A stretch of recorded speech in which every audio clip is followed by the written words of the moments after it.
क्या आपके बच्चे भी हरी सब्जियों को देखते ही मुंह बना लेते हैं, खाना पसंद नहीं करते हैं? आज का रेसिपी आपको बहुत पसंद आएगा। बच्चों को भी आप इसे इजीली खिला सकेंगे और बच्चे इसको खाने में बिल्कुल आनाकानी नहीं करेंगे। Welcome back to my channel cooking with Anubhav. आज हम 1 कप पोहे से बहुत ही चटाकेदार नाश्ता बना के तैयार करेंगे। यकीन मानिए, जब आपने इसको एक बार बना दिया तो बच्चे रोज़ इसी की डिमांड करेंगे और फ्राइड पोहा जो आप बनाते हैं ना, उसको भी भूल जाएंगे। जब इस तरीके से आप पोहे का नाश्ता बनाएंगे, समोसे कचौरी भी खाना बंद कर देंगे। यहाँ पे सबसे पहले हमें पोहे को धुल लेना है। हमने यहाँ पे 1 कप पोहा लिया है। आप क्वांटिटी कम ज़्यादा भी कर सकते हैं, फैमिली मेम्बर के हिसाब से आप बढ़ा भी सकते हैं और घटा भी सकते हैं। पोहे की कोई क्वालिटी नहीं चाहिए, आप यहाँ पे कोई भी पोहा ले सकते हैं। धुल के हम इसे रख देंगे अभी साइड में। और हमने लिया है एक यहाँ पे फ्रेश बैगन।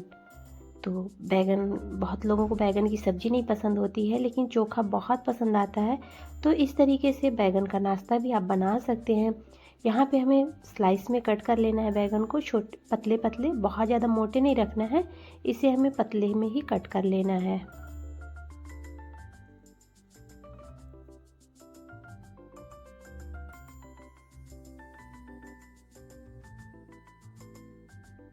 तो फ्रेंड्स, बहुत ही अच्छा ये नाश्ता बन के तैयार होता है और यकीन मानिए बच्चों को भी ये बहुत पसंद आएगा और बड़ों को भी ये बहुत पसंद आएगा।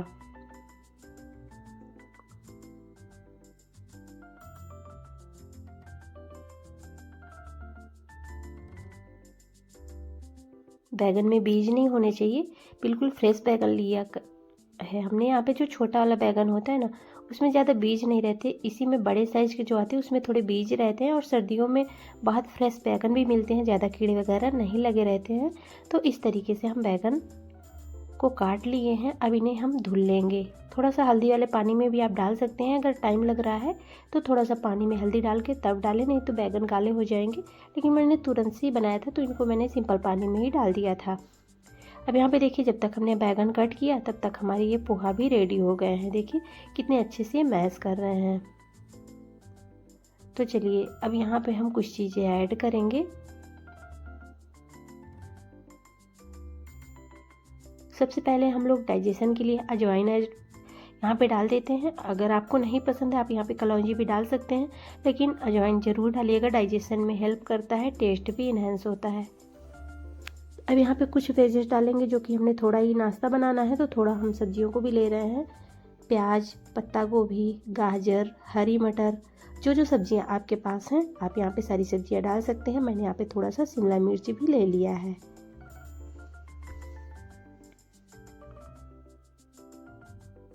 तो चलिए, जो सब्जियाँ मुझे डालनी थी मैंने डाल दी है। अब यहाँ पे हम लोग डाल देते हैं पालक।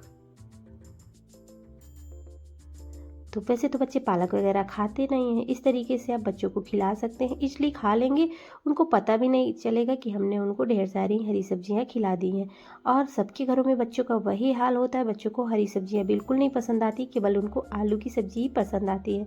तो इस तरीके से आप बच्चों को ढेर सारी हरी सब्जियाँ खिला सकते हैं, जो कि हरी सब्जियाँ बहुत ही हेल्दी होती हैं, ये सबको पता है। पालक में भी आयरन भरपूर मात्रा में होती है, जो कि हमारे हेल्थ के लिए बहुत अच्छी होती है, खून की कमी को भी दूर करती है। तो पालक तो हमें खाना ही चाहिए, दाल बना के खाएं, सब्जी बना के खाएं, या तो इस तरीके से नाश्ते में भी आप इस्तेमाल कर सकते हैं। और पालक का इस्तेमाल अभी हम आगे और करेंगे। अब यहाँ पे मैंने एक बड़े साइज़ का आलू लिया था। आलू को हम बारीक वाले ग्रेटर से ग्रेट कर लेते हैं।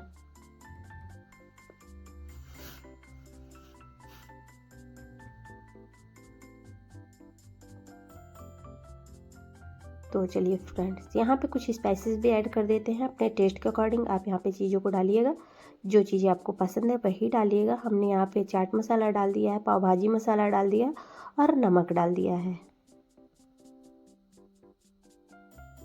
यहाँ पे थोड़ा सा हम हल्दी पाउडर डाल दे रहे हैं, बहुत थोड़ा सा, ज़्यादा नहीं डालना है। कलर थोड़ा अच्छा आएगा नाश्ते का, इसलिए हमने थोड़ा सा ही डाल दिया है। और चलिए अब सारी चीज़ों को अच्छे से हम लोग मिक्स देते हैं।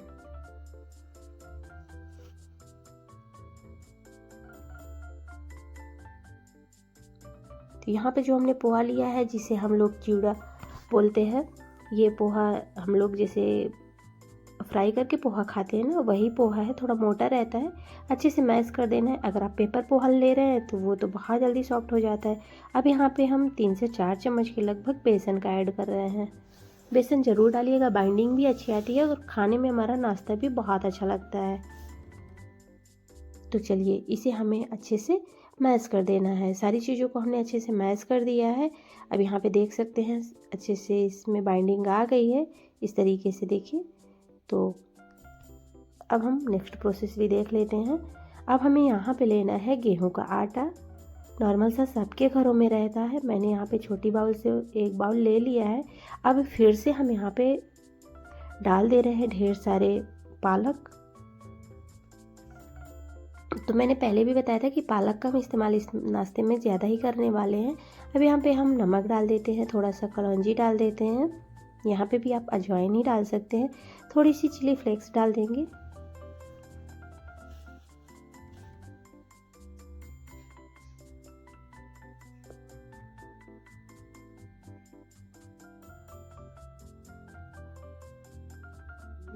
तो तीखा अपने टेस्ट के अकॉर्डिंग देख लीजिएगा। अगर आप बहुत ज़्यादा स्पाइसी खाना पसंद करते हैं तो फिर आप नाश्ते में मिर्ची की क्वांटिटी बढ़ा सकते हैं।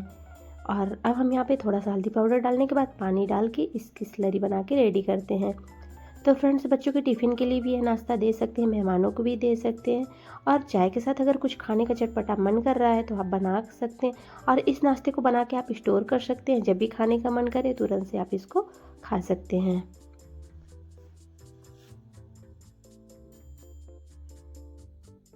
पालक की जगह में आप मेथी भी डाल सकते हैं। सीजन की सब्जियां बहुत सारी मार्केट में आ रही हैं। आप यहाँ पे बथुआ भी डाल सकते हैं। जो चीज़ें आपको पसंद है आप डाल सकते हैं।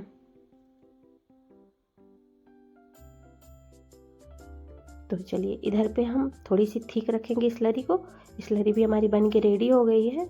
और अब नेक्स्ट देख लेते हैं, जो हमने बना के रखा हुआ था डो, वो भी अच्छे से मैश हो रहा है। तो हम यहाँ पे आधा डो ले लिए हैं और हमने बना के रख दिया है, क्योंकि अभी इतना बनाना नहीं था। जितना हमें नाश्ता बनाना है उतना ही हमने यहाँ पे डो ले लिया है और डो हमने साइड में रख दिया है। तो इस तरीके से आप इसको सिलेंडर आकार का भी बना सकते हैं और स्लरी में डिप करके फ्राई कर सकते हैं, या तो फिर जिस तरीके से हम बना रहे हैं उस तरीके से भी बना सकते हैं। हमने हाथों में तेल या घी कुछ नहीं लगाया, फिर भी इसलिए बन जाएंगे। इस तरीके से हमें पोहा के कटलेट बना लेने हैं। और फ्रेंड्स, यहाँ पे इन कटलेट को आप बना के एयर टाइट डिब्बे में डाल के फ्रिज में रख सकते हैं और जब भी खाने का मन करे आप इनको तुरंत से फ्राई करके खा सकते हैं, मेहमानों को भी दे सकते हैं। तो बहुत ही इजी प्रोसेस है, ज़्यादा ताम झाम नहीं है। और ये पोहा के कटलेट सबको बहुत पसंद आते हैं। आप इनको पोहा की टिक्की भी बोल सकते हैं।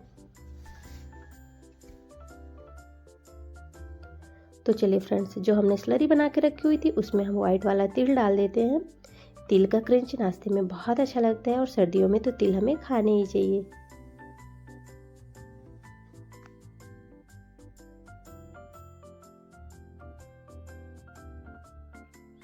और अब हम डिप करके सारे नाश्ते को फ्राई कर लेंगे। इसी तरीके स्लरी में डिप करेंगे और थोड़ा पालक वगैरह अच्छे से इसमें लगा देंगे और सारे नाश्ते को हम फ्राई कर लेते हैं।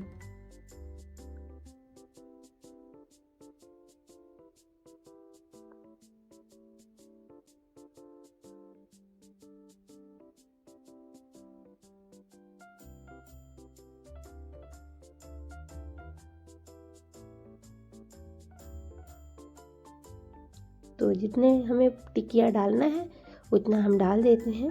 बहुत ज़्यादा नहीं डालेंगे ताकि इनको फ्राई करने में आसानी रहे।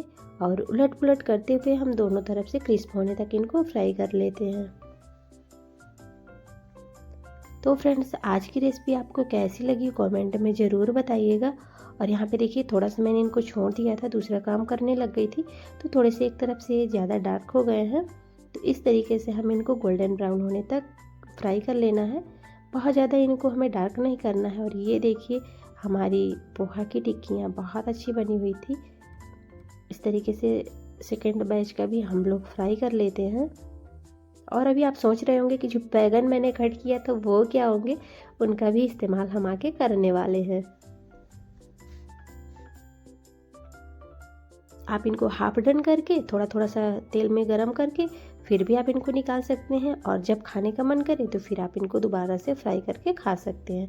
आपकी इच्छा है, आप इसको जिस तरीके से खाना पसंद करते हैं आप इनको थोड़ा सा तेल डाल के सेक के भी खा सकते हैं, बटर के साथ भी आप इनको सेक के खा सकते हैं। अगर आप ज़्यादा फ्राई नहीं करना चाहते हैं तो आप इनको बटर के साथ भी सेक के खा सकते हैं।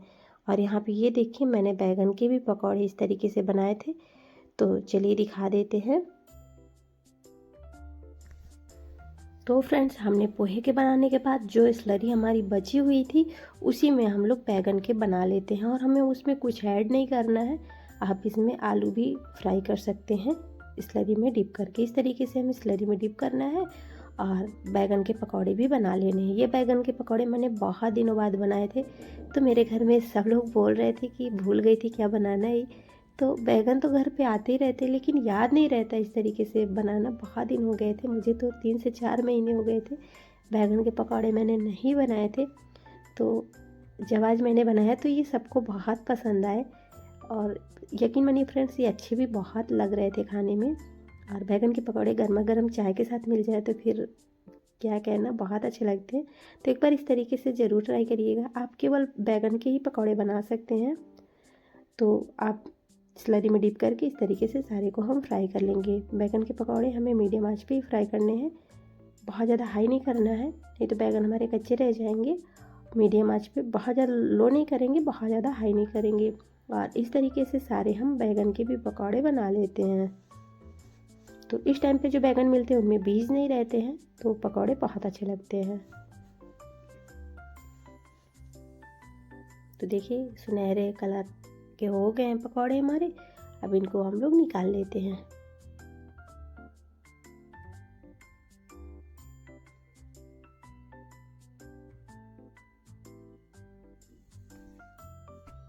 तो फ्रेंड्स, सारे पकौड़े हमारे फ्राई हो चुके हैं।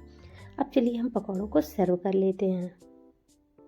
देखिए कितना अच्छा कलर आया हुआ है, और ये बहुत अच्छे से सीखे हुए हैं। सेकेंड बैच के भी हम ऐसे ही सेक लेते हैं।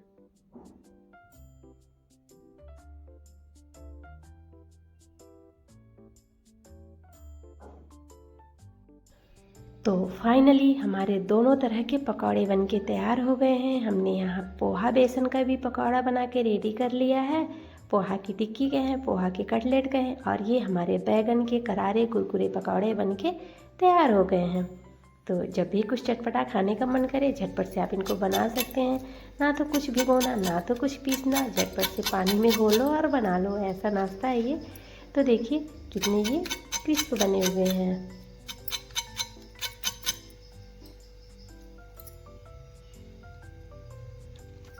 तो फ्रेंड्स, एक बार मेरे तरीके से ये पकौड़े ज़रूर ट्राई करिएगा, आपको भी ये बहुत पसंद आएंगे। आप इनको केचप के साथ, मन मुताबिक चटनी के साथ, और ये टमाटर और धनिया की हरी चटनी के साथ बहुत अच्छे लगते हैं। और ये देखिए हमारे बैगन के पकौड़े, बाहर से क्रिस्पी, अंदर से सुपर सॉफ्ट। और ये पोहा के कटलेट भी दिखा देते हैं, कितने फूले फूले से बने हुए हैं, बाहर से क्रिस्पी, अंदर से सॉफ्ट। देखिए अंदर तक ये अच्छे से ऑयली भी नहीं होते हैं। आपको लगता होगा कि ऑयली हो जाएंगे, बिल्कुल नहीं, बहुत अच्छे से पके हुए होते हैं। और चलिए